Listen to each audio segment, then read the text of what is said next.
Rodolphe from Buffer. Hey everyone, my name is Rodolphe. I work at Buffer. So tonight I'm going to be telling you 3 stories. We're here tonight to talk about culture, to talk about how you grow a startup and how you grow an international startup, especially when you're in different cities. So today I work remotely, meaning it doesn't matter where I am. I don't have an office and my computer is my office. So if I have Wi-Fi, I can work anywhere. So first I'm going to tell you about my story. Then I'm going to tell you about the story of Buffer and what we did today. And then I'll tell you about how we're growing this today. Buffer is 65 people and we don't have an office. So that's what I would love to share with you today. So let me take you back in time for starters. In 2011, I was working for Google and I was very lucky to start my career with them. It was a very interesting time because when I think about culture, when I think about startup culture and companies, Google provides you with a lot of things. It provides you with gym, free food, activities, gym, they cater party, they have you on frequent travels, they buy office equipment for you. They do pretty much anything. I took that picture in New York City in 2011. And when you're in New York, you see how small apartments are and how tough it is to get office space. Google is so eager to please their employees that they had an entire room dedicated to play with Legos, Lego bricks. So this is a painting made with Lego bricks, and then there was an entire playroom filled with Lego bricks as well. So I really liked that, and I was interested by this. So when I flew back to my own office in Dublin, Ireland, where I used to live, we went back and we bought a train. So we filed a Lego train under office equipment with a train and 12 meters of tracks. For me, that was what it was. I mean, it's as good as it gets if your company can provide with you with anything you want, which is food, which is entertainment, which is facilities. That felt very good. I'm also very independent and I've always been traveling a lot. So at some point, I got to wonder a little bit more. How would it be if I was to be taking a different approach, if I was to be doing something else? So after 2 fun years at Google, I decided to resign and I decided to do something else. Around about that time, I got more involved in startups. I started working for myself. I went on a sailing trip for 6 months. And I started working from anywhere. Again, working from anywhere, meaning if I have my computer, I'm in a coffee shop, I can work. Plain and simple. And this started to spark an interest. What if you can sustain this? What if you can just take your computer out and keep working in this outside an office? What if offices are optional overall? So about 2 years ago, I met Buffer. Buffer is a startup. Who's familiar with Buffer here? All right, so for a few people. Buffer is doing social media management. So essentially, when you find an article that you enjoy, you can put it through Buffer, which is a software, and that's going to be shared at a later date. You find an article you like, you put it in Buffer, and then next week, for instance, it can be published on Facebook, LinkedIn, Twitter, Pinterest, Google+.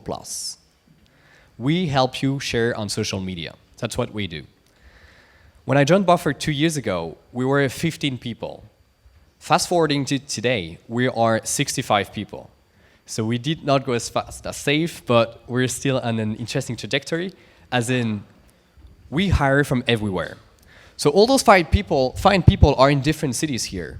I have colleagues in Paraguay, in Croatia, in South America, in the US as well. And it's been an interesting ride. Today my role is working in the people team. So I do business development and I help with operation. So I'm trying to think through how to grow this team remotely as well. And that brings me to a different lifestyle. I was super lucky to sustain this. So throughout this year, throughout the last 12 months, I travel about 50 to 70% of the time. Not because I have to, but because I want to. So those pictures were in India, in Australia, and in Barcelona, Spain. And it's such a great opportunity to get to keep moving if you want to, or just work in your own terms. But since I have this freedom, since I have this flexibility, it's also very different for me because you're trying to give people a good experience when you work in a remote team. So for myself, when I go to an exotic location, I'm not going to do the top 10 of the Lonely Planet because I'm not on vacation. I'm going to try to be extremely focused on finding a good Airbnb with solid internet, great co-working spaces, coffee shops, and my priority is to give my team a good experience. So this is one of the things that changes. You can be anywhere, but you still need to work. So it takes a lot of discipline, a lot of focus, and a lot of trust. And trust is what I want to talk about today, because when you think about corporate culture, trust is paramount to get people to work anywhere. And throughout the entire team, throughout 65 people, I might be traveling a lot. But not everyone is. Traveling is an option. It's not a requirement. So some people are just deciding to work from home, for instance, or go to the local coffee shop. Many of my coworkers get to shave off 2 hours of travel across town every day. Think about this. Instead of commuting, you work wherever you want. Since it's a very inclusive experience, we also try to involve families. So when people join, we offer perks such as vacation bonus or unlimited Kindle books, or we invite people to come and meet with us physically twice a year. And all of those things we also extend to family members. Because we know people are going to be spending so much time with us that we want to give family members a good experience as well. So meet the team. Here they are. 63 people on the screen. And there are about 42 cities right now. They are all the way from Portland, so West Coast, all the way across to Sydney, Australia, and everywhere in between. This is a software called timezone.io. My friend Dan developed it, and you can use it for your own team if you're interested. You can use it in any remote team there is. You can see a lot of people in the US. There are a few people in Brazil because they're doing kite surfing at the moment. Fair few of us are in Europe, and then all the way through travels. And that becomes interesting because you also get challenges with this. How do I know someone is online? When can I schedule a call? What is the best time for me to reach out to someone? So getting more flexibility also gets you to be more disciplined about what you do, because if you want to keep having the same output, you need to be very, very focused. And that's what we're doing. We're trying to cultivate our culture remotely. So I'll share with you a few things that we're doing today, and then I'll talk about how we get to grow the team as well. At Buffer, we decided on a set of values, and it was great to hear about safe values, because whatever you do, when you get to be explicit about your values, they are neither good or bad. They are a set of values that you decide you're going to be following. You're a group of people, and this is going to be your North Star. When you're in doubt, when you're hiring, when you're firing, when you're wondering about things, you can go back to those and see it as a glue of the company. And I really like this. So since we're growing, since more people are coming in the company, we also treat values as software. This is version 0.6. At some point, we'll have version 0.7 and so on and so forth. For us, it was a very big learning. So values are not what you put on the wall. They're also what you live every day. And that's been a great learning for us to try to adapt and try to make it as flexible and welcoming as possible. So the important thing for us is setting expectation. Here it is. No advantages to be in the office and no disadvantage to stay at home. Buffer is entirely remote. We don't rent an office anymore. We used to have a very small office in San Francisco, and we gave it back in September. So effectively, we don't have an office. We have a mailbox somewhere in the US. I'm not exactly sure where, but that's it. Even if there's 5 of us in this room and we want to take a video call, we're not going to be 5 people on one screen. We're all going to be on our individual screen, because we don't want to have second-class citizen where people might feel left out. It's an all-or-nothing situation, and we decided to go remote entirely. Setting that expectation is much easier for people to embrace when they know it's either all the way or in between. And when I think about culture, it's not only about what you do as in remote work, it's about how you communicate to employees, how you communicate to clients. At Buffer, we're very transparent in what we do. This is our transparent pricing, for instance. This means that if you give me $10 at Buffer for your subscription, I can tell you exactly where this money is going to go.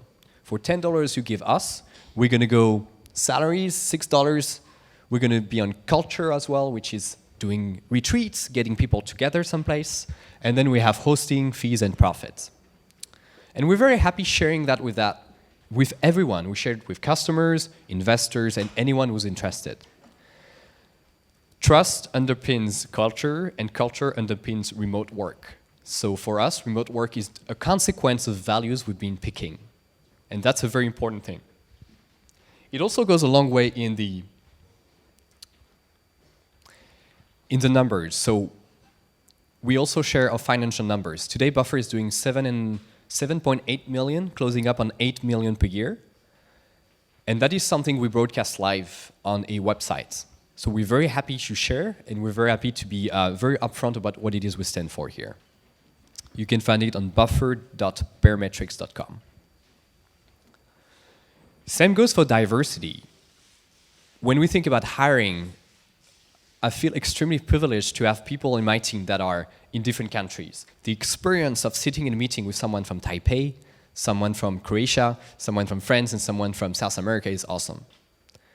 But we also want to be extremely intentional about this. In technology, we have some, in terms of age, in terms of ethnicity, race, there are some people that can be overrepresented or underrepresented.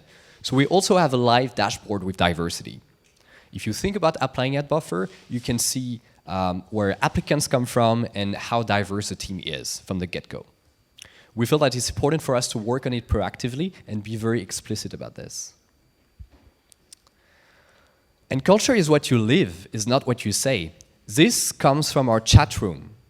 Think about 60 people chatting together in a chat room. Grinding means a smiley face. It's a smiley face. So this is a word cloud of the thing we say the most.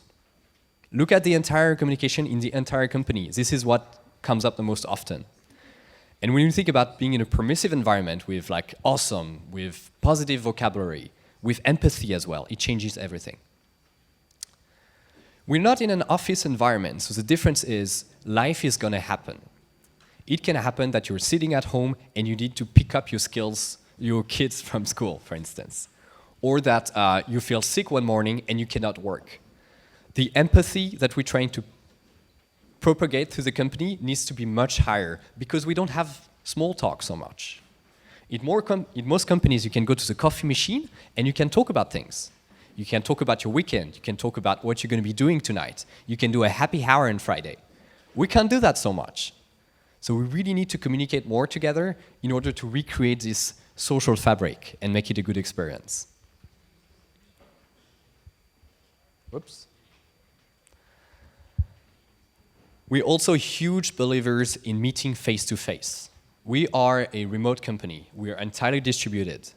We do come together twice a year. Whatever happens, twice a year, we come together and we fly everyone to a single location. Since the last time we met in July, the company size doubled. So for the company culture, for everyone in the team, it's so important to get to meet others. Even though you're remote, it's still important to connect, and the fact that you get to see someone in the eye, the fact that you get to see someone in the same room is going to change everything.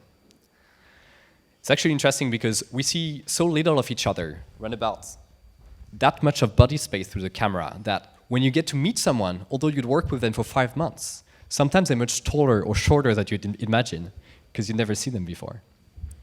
And we do keep connecting. Sometimes we just fly to cities, go to London, go to Paris, go to other places to meet.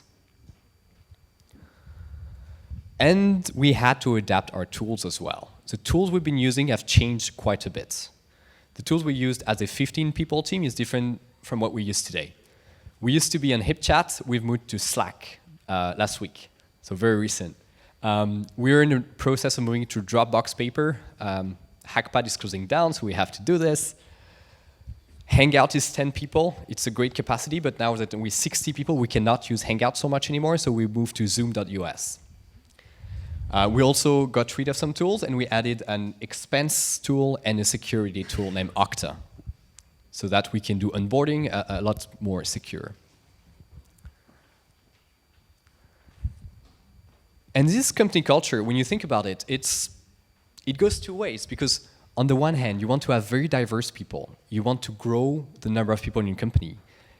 And on the other hand, you want to maintain that culture. So you're working in a very, very fine line, especially when you don't get to see people face to face because you don't have context, you don't have soft context about them.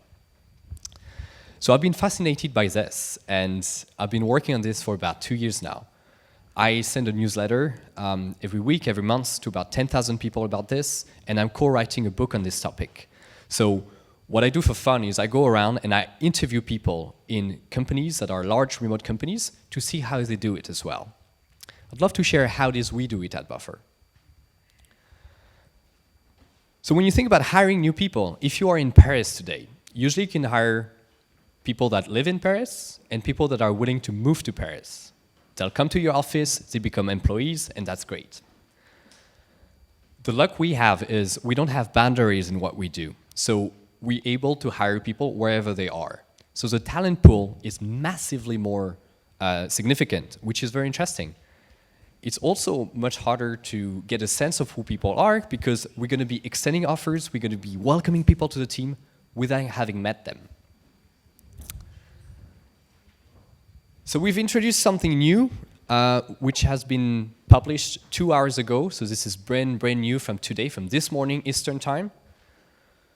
We allow you to see what your salary will be if you were to be working at Buffer. We share all salaries internally and externally with everyone. And if you go to buffer.com/salary, you can see how much you will make if you were to work at Buffer. Why do we do this? First, because we think it's quite interesting to do that. Second, because we want to be very transparent about what someone might gain in the city where they live in. Maybe you're a great developer, maybe you're a great engineer, and maybe you live in Cape Town and you don't want to move to San Francisco. Maybe you live in Missouri and you do not want to move to New York. Maybe you want to know how much you make. With this, we don't have salary negotiation and we don't have gender gap. Whether you're male or female, doesn't matter. It's not in a formula.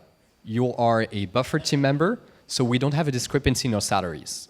And should we have any discrepancy, the spreadsheet with salaries is shared with everyone, so you can look at what it is we do right now. When we hire at Buffer, we look at 4 different things, and I'd love to take you through what that is. It's very important for us to get to filter applicants, to chat with them and see who's a good fit. So the first one we look at is the alignment with values. Remember, Buffer is in the social media space. So when someone's going to be very active on social media, we can get a sense of how do they communicate online. If you're active on Twitter, we can have a look at your stream and see how you communicate online. What is the tone you're going to be using with people? So it's great for us beforehand, before we've even met, to get a sense of how it is you communicate online. The second thing is a strong startup mindset biased towards action. When you start with a company, a traditional company, and you don't really know what to do, maybe you can go and see your colleague, your coworker on Monday morning, and you can tap them on the shoulder, and you can ask a question. At Buffer, you're going to be having your first day wherever you are. So you can't quite ask for help the same way. You cannot give help the same way. So we really enjoy working with people that has freelancer background, they work for themselves, or they're very proactive.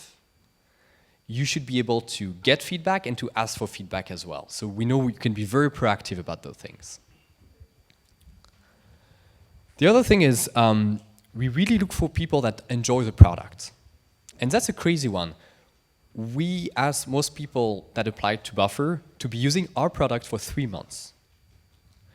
Why do we ask this? Because if you've been using our product for 3 months, we feel you'll have a better sense of whether you like it or not, whether you like the industry, what did you think of the product, what would you like to fix, what did you like, what did not you like it so much. We can ask so many different questions, and we can go deep into how someone can relate to the product and to the company overall.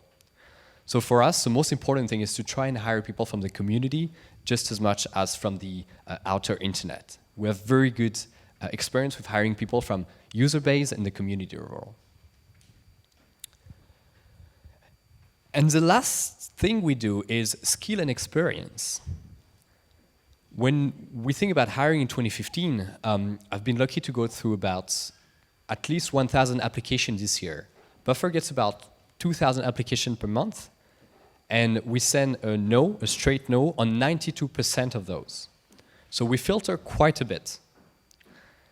And when I think about skills, if you work for a startup, if you work for a distributed startup in 2015, it is easier to show people what you do than to tell people what you do.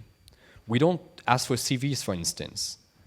We would love to see, if you're an engineer, we'd love to chat about the piece of code you're the most proud of, for instance. If you're a designer, we'd love to talk about your Dribble or your Behance portfolio and see why you're passionate about what you do. If you do customer service, we'd love to give you 3 different emails from mock emails from customers and see how you answer them as well. So we want people to show us how they work rather than telling us how they work. And that's quite interesting because essentially when you get to the interview stage, you already know quite a bit how it feels with the person, and you can focus on the culture, you can focus on the soft skills of interacting with someone. And if that happens, well, then it's a great match, and then 1 or 2 things are going to happen. Either we're going to ask for additional questions, we're going to be asking someone to carry out a small project for a few hours, or we're going to jump into interviews. It's always super interesting to be doing remote interviews. Some people love it, others not so much.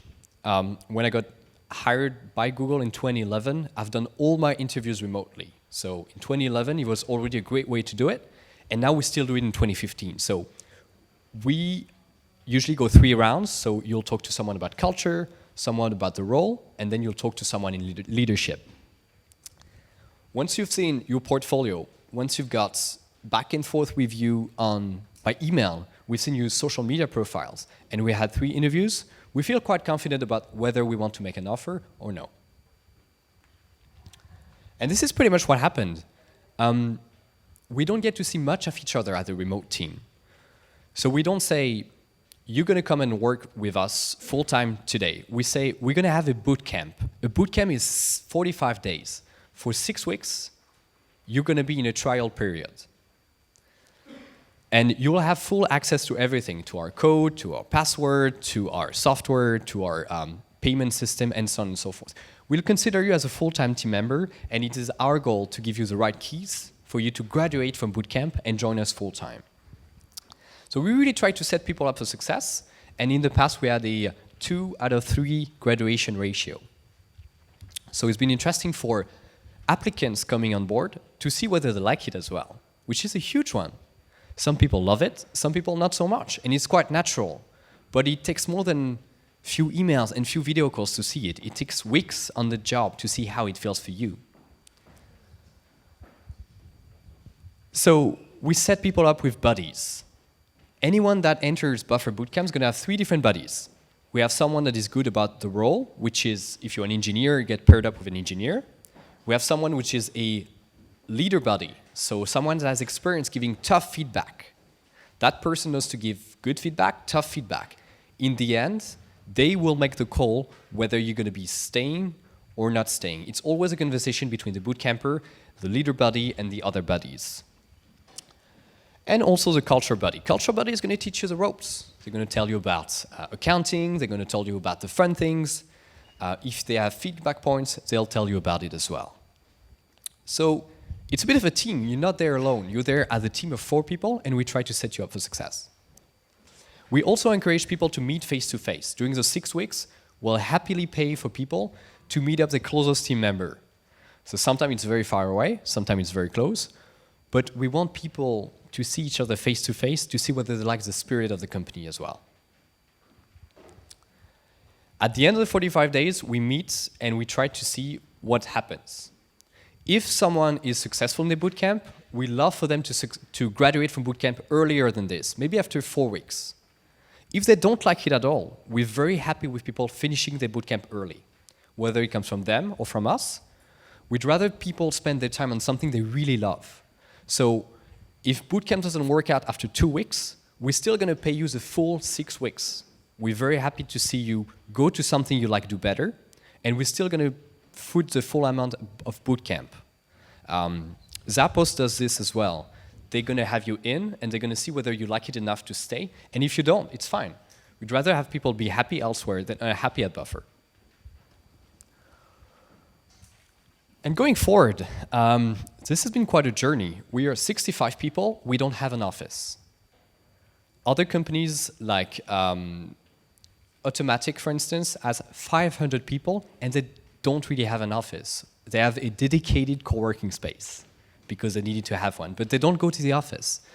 I'm personally interested to see where this is going to go in a year, in 5 years, in 10 years' time. Buffer is a very extreme example. We go all the way. We decide not to have an office. I think that remote work is going to come maybe 1 day per month, maybe an hour, like maybe a few hours in the morning. Maybe it's going to be new norm, but little by little, it's going to be more and more important in the business landscape. I really enjoy this quote. This is about startups from Phil Limbin. He's the founder, former CEO, and current chairman of Evernote. Every time you triple in size, you're going to have to change what you do. So we went through a stage. In a year and a half I've been there, we grew fourfold. So things have changed dramatically. Values are going to stay, but we treat it as software. So they're going to change ever so slightly.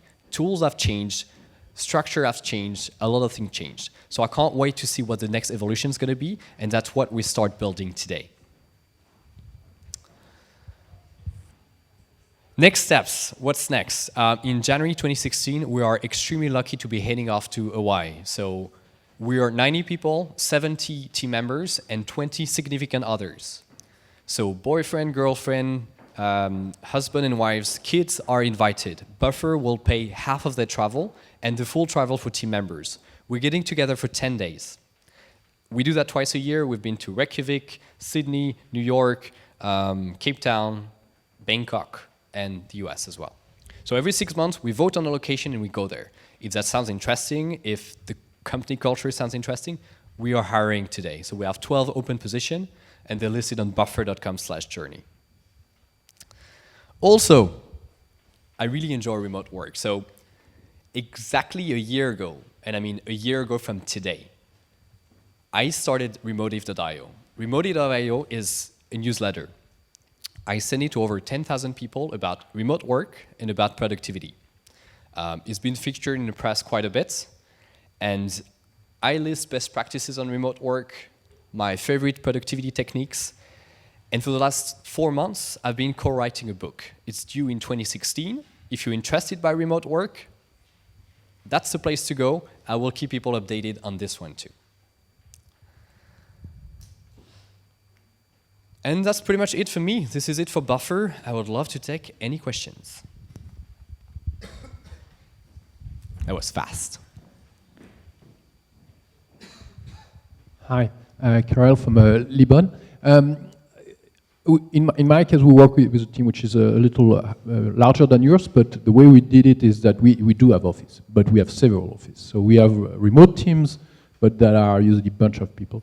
And still, we find a lot of friction, and I would say mostly for developer, when they have to collaborate between teams that are not in the same location, because the level of chit-chat, as you say, in a way, informal information sharing that you get by being, sitting together when you're working on the same piece of code is much higher than if every time you have to actually go on a tool or make a call, etc. So how do you handle that kind of friction at Buffer?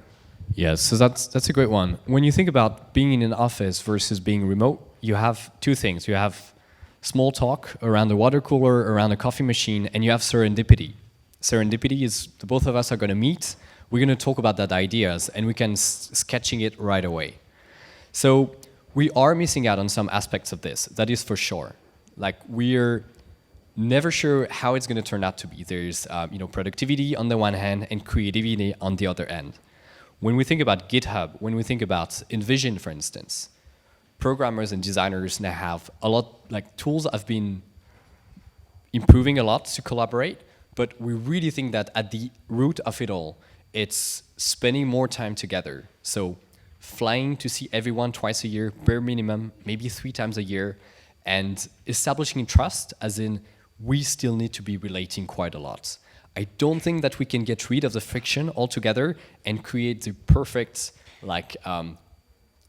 replica of an office online, but you can get quite close. So I think it's partially embracing people are maybe going to be closer to what they want to do at a given time if they work remotely, but also sometimes they might not manage to connect just as much as an office setup. So connecting somewhere and getting people to chat with one another. A thing we do is pair call. So pair call means you and I, for instance, we're going to be chatting every day of the week, Monday to Friday, for 20 minutes together. And we're not going to chat about work too much. We're going to chat about our day and a little bit about work. And every day you're going to be paired up with someone else in the company, just like a football tournament. So it's bringing back serendipity and small talk with being intentional about this. That's one of the ways we found to make it work. Slack channel is great as well. Being stupid and silly with emojis and GIF and cat things really work quite well for us too. It seems that you are using Slack a lot with so many time zones. How do you manage to catch up every room? Like, do you read everything? Do you take decision on Slack, for instance? Sure. So it's a great one to think about. Do I send an email? Do I do a video call? Or do I interact in Slack? That's always a great discussion. And I think the luck that we have is remote is an overlay in what we do. At the core, we have values. And then we have teams that are structured as small teams of 5 to 7 people. And they can be distributed. But since small teams have their own room, it's much easier for them to catch up. The marketing room is going to have a smaller catch-up because there's 6 or 7 people. So they can catch up with one another. So we've really tried to clutter things a little bit more to make specific space for each and every topic. We try to read everything, and we try to be super mindful of people's commitment. Not to ping people at night, to ask team members not to have phone notification. We don't want to wake people up. So either you can have an accelerator ramp where it's nighttime, you're going to go off and see your family and your friends. You can hand over your work to someone. They work through the night and you pick it up in the morning. Or you hit a speed bump where you just came online for the morning, but your decision is going to be pending on someone else's awake time. So that's always a tricky one for organization. But it's tricky, but we find ourselves being a lot more present in Slack than we are by email. We also use Discourse, which is very good for us. Discourse is an open source forum where you can have categories and you can have things that are persistent. When we had a new person by email, you open their email accounts. But they start from zero. They have 0 email in the mailbox. When you go to a forum, they keep full history of decision, and that works quite well for us. Long form is forum, like communication for a day is email, and communication for the minute or the hour is Slack, essentially. Cool. So there is some jobs that are less easy to monitor than others, which means that maybe you don't see the result, the successful results of the work of the person on a day-to-day basis. And we have encountered some issue where some people are very positive, are very engaged in the job, but actually they are slacking most of the time. And we take months to discover this, and it's an issue for both of the parties. And do you have some tricks or takes about this issue? That's a great one. So how do you deal with people that are very enthusiastic but might not be so productive? I think it's the essence. And one thing about this, it's a lot about expectation. What do you need from someone, and how much help can you give them? So we try to be extremely specific about the tasks that people have. There's a lot of freedom, but when we think about doing something in particular, we'll have a lot of checkpoints along the way. Bootcamp is one way to do it as well. Values can be lived, as in I do it every day, or aspirational, as in I want to strive and try to attain those values. So some people are ready for remote work, for self-discipline, for mindful communication, and others not so much, which is fine. It's just not the profile that we're looking for right now. So working with someone for 6 weeks as a bootcamper usually help us see whether they need more guidance, whether they can get there in 6 weeks essentially. So this trial period really helps with this. And then we try to work in small teams. So if you work in a team of 6 or 7 people, you can be quite specific about what everyone's going to be doing. Many teams are doing daily stand-ups. as in every day you're going to rock up at 10 a.m. and you're going to be telling everyone what you've been doing yesterday. It's a lot more about sharing than it is management, because we don't have formal management, but it's a great way to share more things with others. And the last thing I'll say is, remote work gives you a lot of flexibility, but it also requires a lot more discipline and structure than traditional setup. You cannot just like walk to someone and just have them do something. You need to understand the context, what's going on, like is their priority with their life, and so on and so forth. So I think the team is much closer together, as in we connect in personal and professional, and that helps us be understanding of, is this a rough patch, or is this a trend or pattern and not going to work so much? Sure.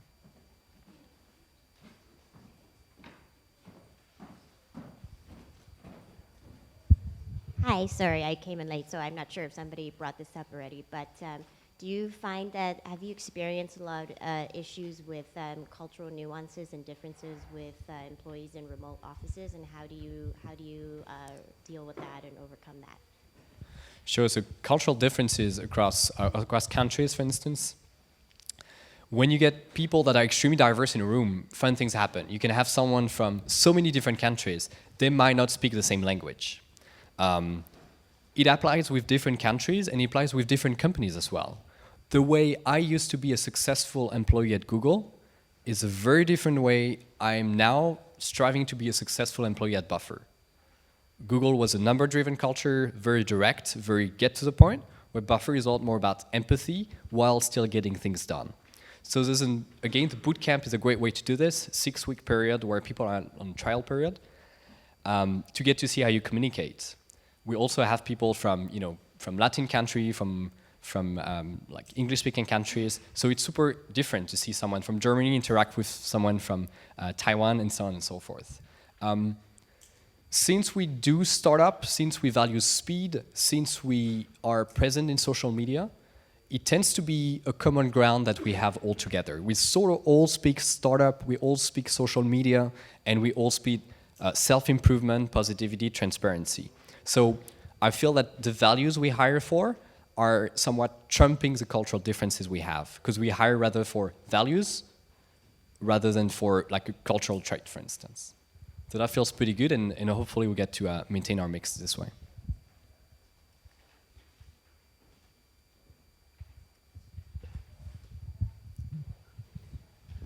Do you have a management team, or you do the checkpoint, for example, yourself? Do we have a management team? Yes. So we have 4 people. We call them the caretakers. So Chief CTO, COO, CEO, and Chief Happiness Officer, CHO. It's a title. It exists. Good. It's good. Huh? I love that one. So we have people that help make decisions. They meet once a week on Thursday, and everyone can bring up issues or thoughts to them so they can think about it as a sounding board or guardians. We don't have management per se. We don't have middle management. We have people that are lead, meaning they're more senior or they know more about a certain sector, but they don't act as manager, really. Like, you don't report to anyone. You don't submit your vacation. You don't submit your expenses to anyone. Do you have a formal reporting from your employee? We don't have a reporting mechanism today for expenses, but not for people to people, really. On which base are you paid, all the team, and is it a full-time job? So that's great. It is a full-time job for most people. Some people can reduce the capacity. You can work for Buffer at 80% at some point, or 50% if you're doing your studies. We really encourage people, and almost always do, 99% of the time, full-time bootcamp. So if you want to do your trial period, you will be with us full-time. There have been instances with team members leaving Buffer to create their company, and they managed to scale down their commitment at Buffer, working 5 days, 4 days, 3 days, and then going to do their ventures. We're contractors today. So we're not we're contractors of an American company in different countries. People in the US are employees of Buffer, and we're all contractors in different countries. Okay. Just a last question. How could you know how many hours each people work, or if they do their tasks, or? So control is a very tricky one because we're trying to do something together. We don't have set hours. Some remote companies do have set hours, and they require you to overlap between, say, between lunchtime and 4 p.m. European time every day, which is good, but we don't quite do that. We have people being flexible and being mindful of one another. So we can't really track what people do, and we don't strive to doing that because we err on the side of trusting people.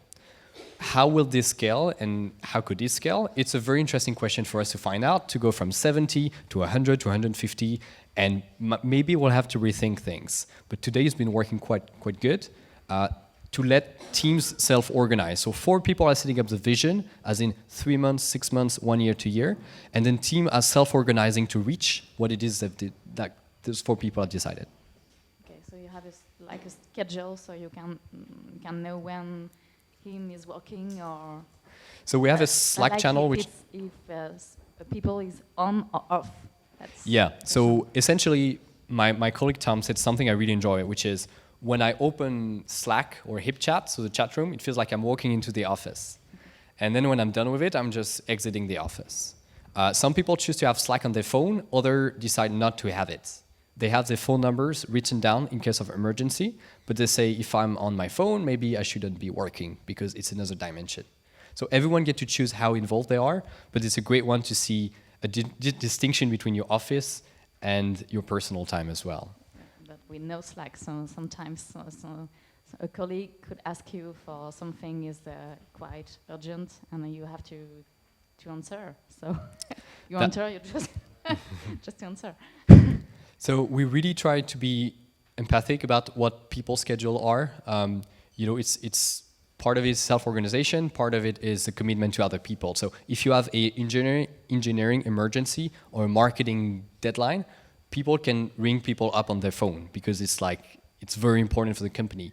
Many things can wait a little bit, and many things might not work this one time, but the next time you'll do it 2 days in advance. Or if person A cannot do it, person B can tell you that person C can do it. So the internal knowledge that we have and being across different time zones let us have backup plans, essentially. It's not only American time, like Eastern and Pacific is on, and then everything is off. We have like 50% in the US and 50% outside of the US. So we quite cover even throughout the night. Thanksgiving is coming up, so that's going to work too. Thanks. Sure.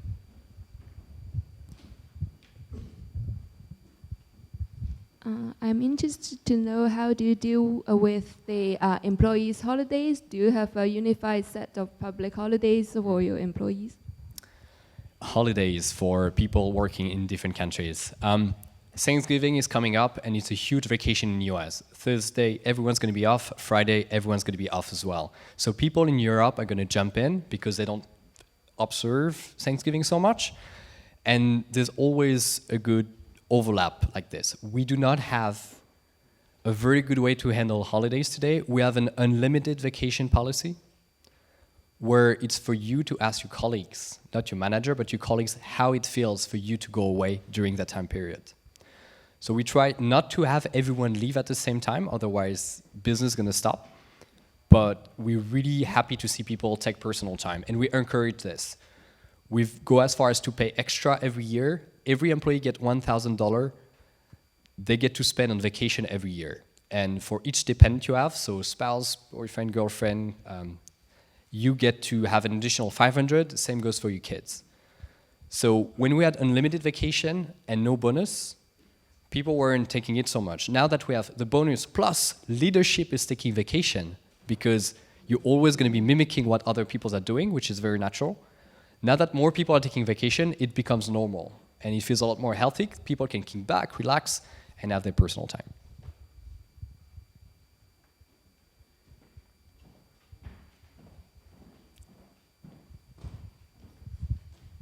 Hi. How do you come up with your first values, especially when it's the start for your company, when you have so much things to do? So how do you prioritize writing your values? Yeah, values are a great one. So I have a small partial answer here. I came in the company as employee number 15 or 16. So I wasn't there at the very start. My understanding, what I've seen work is trying to have a snapshot of what you stand for today and still try to think ahead a year, 2 years, 3 years, and try to project yourself in what happens in the future. So it's very tricky. I haven't done it myself, but I really enjoy the fact that you can keep refreshing over and over again. When Buffer decided on their values initially, they did let go quite a few people. So it was a team of 12 people, and 4 people got let go.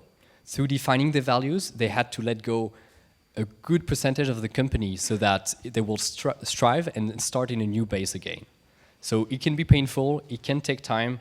I'm certain it's really, really hard to prioritize against running your business every day. But certainly now for hiring, for how we interact and everything else, we couldn't quite do it without set values. So thankful to have it, very tricky to set. Cool. Thank you very much.